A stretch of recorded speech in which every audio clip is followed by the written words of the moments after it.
Olha, hoje nós vamos conversar mais um pouquinho com o Dr. Yunis, que é médico pneumologista e sempre tem dicas muito importantes para a gente quanto ao sistema respiratório, quanto às doenças respiratórias e muito mais. Doutor, hoje a gente está aqui para ouvir mais um pouquinho dos seus conselhos. Ok, muito bom aí a gente está tendo essa oportunidade para poder orientar vocês, né? Nós havíamos falado já de alguns temas como asma e o bebê chiador, né? Que é um tipo de acometimento dos brônquios que dá em lactentes, crianças que estão mamando, e a asma, que é uma doença já da criança de maior idade, né? E do adulto também é uma doença muito frequente. Então eu vou aproveitar esse espaço, a oportunidade para falar um pouquinho do tratamento dessas doenças, né? Então o bebê chiador é aquela criança que tem menos de 2 anos e meio, que tem crises recorrentes de chiado no peito.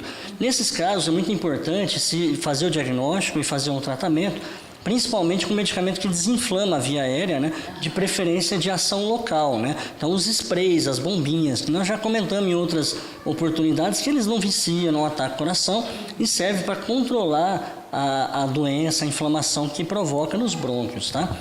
A asma também é uma doença que aí já o diagnóstico é feito com mais idade, né? Principalmente após os 3 anos de idade, já é possível a gente fazer o diagnóstico de asma. Sim. E é uma doença que pode acometer desde a criança até o idoso, entendeu? Então a asma é uma doença crônica, né, das vias aéreas, que pode manifestar na infância, mas pode vir até manifestar a primeira vez na fase da terceira idade, por exemplo, né? Então é uma doença que tem uma diversidade muito grande de manifestações clínicas, né? E o tratamento da asma, a principal droga para tratar a asma são os corticoides inalatórios. São medicamentos que agem diretamente na via aérea, por via inalatória, né? Por cápsulas que se aspira, por spray, né? E que acaba controlando a doença, tá? Mas hoje eu vou aproveitar aqui o espaço para falar também da asma grave. Tá? Então a gente tem alguns casos de asma que são considerados graves, né? A gravidade da asma ela é dada pelo quadro que tem difícil controle. Então, quanto mais medicamento a gente precisa para controlar a asma, mais grave é aquela asma. Esse é o conceito de gravidade. Então, gravidade não significa que a pessoa tem risco de vida, ou que a pessoa vai ter crises graves.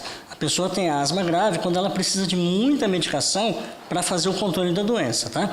E nesses casos, graças ao desenvolvimento da medicina, né, e da farmacologia, hoje nós temos algumas drogas, né, chamadas imunoterapias, né, que são medicamentos imunobiológicos, tá, que alguns já estão no nosso país há algum tempo e outros vêm chegando com uma frequência boa, e a gente está tendo oportunidades novas para tratar essa doença, né?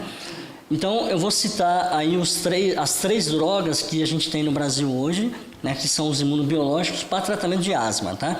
E vou falar um pouquinho de cada uma delas, tá? Então, hoje nós temos o omalizumab, tá? Que é um medicamento que está no Brasil já tem mais de 10 anos, tá? Que é uma medicação injetável, ela é feita subcutânea, tá? Para controlar a asma grave, tá? Tanto em adulto como em criança, ela é permitida para as 2 faixas etárias, tá? Esse ano de 2018, nós recebemos uma medicação nova chamada benralizumab. Ela foi oficialmente lançada em julho, tá? E foi registrada na Anvisa e está no mercado já a partir do mês de outubro. Então é uma vacina muito nova, tá? Está tendo bons resultados na Europa, nos Estados Unidos com a medicação, tá? Ela está indicada no nosso país apenas para adultos, tá? Com asma grave. E nós temos uma terceira droga, que é o mepolizumab, que é uma outra droga, que também já tem alguns meses que está no nosso país, também ainda utilizada apenas para adulto. Então, a pessoa que tem asma grave, hoje nós temos vários recursos, né, de terapias de alta, de ponta, que eu digo, né, são medicamentos assim, de alta tecnologia, onde a gente consegue controlar a doença, medicamentos injetáveis com baixíssimos efeitos colaterais e baixo risco, tá? Mas que tem que ser acompanhado, orientado pelo profissional, tá? E que tem um resultado fantástico, uma melhora na qualidade de vida, melhora dos sintomas, diminuição das crises, né? Diminuição de hospitalização, menor risco de mortalidade pela crise que pode acontecer, porque infelizmente hoje, Liane, ainda tem muitas pessoas no nosso país que morrem por causa de asma. É uma doença que tem uma mortalidade ainda bastante significativa. Mas morre durante uma crise, seria isso? Ou decorrência de uma outra doença que veio através da asma? Geralmente elas têm desfecho fatal por crise. tá? Então a pessoa ela entra numa crise de broncoespasmo, né? Entra em insuficiência respiratória e acaba evoluindo para óbito. Isso acontece em crianças com menor frequência, mas existe ainda casos de crianças, e adultos é mais comum, tá? E nós temos uma quantidade de mortalidade ainda bastante significativa, tá? Que a gente poderia evitar essas mortes fazendo o tratamento adequado, o diagnóstico da própria doença. Então, não é só o incômodo da doença, é a gravidade da doença. Porque muitas vezes as pessoas pensam no incômodo, né? Ah, eu tenho asma, me sinto mal, é o incômodo, né? Aliás, geralmente as pessoas pensam no incômodo, na dor que causa, né? Nos sintomas, na verdade. Mas as pessoas não se atentam ao que pode acontecer através daquela doença, a não ser que seja uma doença muito grave. Quando você fala em câncer, as pessoas pensam já de forma diferente, mas quando a gente fala em doenças respiratórias mais simples, entre aspas, né, como a gente pensaria da asma, a gente não fica pensando na consequência final dela, e tem que cuidar. Exatamente. A asma é uma doença que traz muitos sintomas, como você já citou, então a pessoa fica incomodada com o sintoma, né?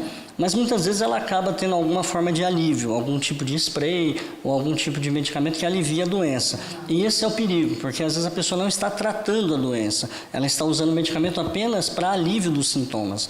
E a doença pode progredir e a pessoa ter uma situação súbita, né, de uma crise, de uma exacerbação, que pode levar a vida da pessoa embora. Então isso acontece sim. As pessoas que têm essa doença têm que ter uma atenção, têm que procurar um profissional para acompanhar, tá? E tem que fazer tratamento, porque é uma doença crônica. As pessoas também esquecem disso, melhoram, param de tratar, e aí é onde há o risco de ter as crises e as consequências de complicações. Tá certo, doutor. Obrigada por mais essa participação com a gente. Eu que agradeço e boa semana para vocês. É isso aí, olha, e se cuida. Não tenha dúvida com relação à sua saúde. Procure sempre orientação médica.